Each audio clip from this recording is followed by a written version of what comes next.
বিদ্যাসাগর ইউনিভার্সিটিতে তোমরা যারা সেকেন্ড সেমিস্টারে হিস্ট্রি জেনারেলে পড়াশোনা করছো, তোমাদের যে মেজর 2 পেপারটি রয়েছে প্রাচীন ভারতের ইতিহাস, এই পেপারটি 2026-এর লাস্ট মিনিট সাজেশন নিয়ে আলোচনা করবো এই ভিডিওতে। সাজেশনের প্রতিটা প্রশ্নের উত্তর আমি চ্যানেলে আপলোড করে দিয়েছি। ভিডিওর ডেসক্রিপশন বক্সে একটি প্লে লিস্টের লিঙ্ক আছে, সেখানে সমস্ত প্রশ্নের উত্তর তোমরা পেয়ে যাবে। 10 এবং 5 নম্বরের প্রতিটা প্রশ্নের উত্তর তোমরা পেয়ে যাবে, এবং এই প্রশ্নগুলো যদি তোমরা ইউটিউবে বাংলায় লিখে সার্চ করো তাহলেও আমার দেওয়া অ্যান্সার তোমরা পেয়ে যাবে। তা এখন আমি অন স্ক্রিনে তুলে ধরছি বিদ্যাসাগর ইউনিভার্সিটির second sem history general major 2 পেপারটির লাস্ট মিনিট সাজেশন, যে জায়গা থেকে তোমরা খাতায় নোট ডাউন করবে।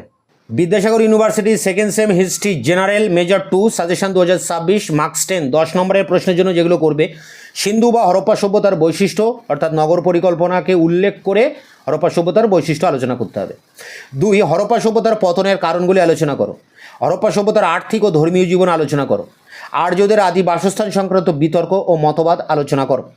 পরেরটি ঋক বৈদিক যুগের সমাজ, অর্থনীতি, রাজনীতি, ধর্মীয় জীবন কেমন ছিল, পরবর্তী বৈদিক যুগে কী কী পরিবর্তন আসে। এখানে 4টি পার্ট রয়েছে, সমাজ, অর্থনীতি, রাজনীতি ও ধর্ম। যে কোনো দুটো পার্ট একসাথে বড় প্রশ্ন আসতে পারে। পরেরটি মৌর্য শাসন ব্যবস্থার বৈশিষ্ট্য লেখো। মৌর্য সাম্রাজ্যের পতনের কারণ লেখো। কুষাণ সম্রাট কনিষ্কের কৃতিত্ব লেখো। সমুদ্রগুপ্তের সাম্রাজ্য ব্যবস্থার নীতি ও কৃতিত্ব আলোচনা করো। দ্বিতীয় চন্দ্রগুপ্তের অবদান ও কৃতিত্ব। গুপ্তযুগকে সুবর্ণযুগ বলা হয় কেন। পরেরটি গুপ্ত সাম্রাজ্যের পতনের কারণ। চোলদের সামুদ্রিক কার্যকলাপ। ত্রিশক্তি সংঘর্ষের কারণ ফলাফল। হর্ষবর্ধনের কৃতিত্ব আলোচনা করো।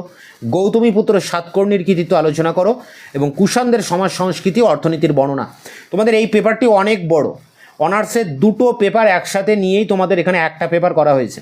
গুপ্তযুগ পর্যন্ত একটা পেপার হয়, আর গুপ্তযুগের পরে আদি মধ্যযুগ আলাদা আর একটা পেপার হয়, কিন্তু তোমাদের সেই দুটো পেপার একসাথে দেওয়াতে এখানে সিলেবাসটা একটু বড়, অনেকটাই বড় বলা যায়, দুটো পেপারের সমান।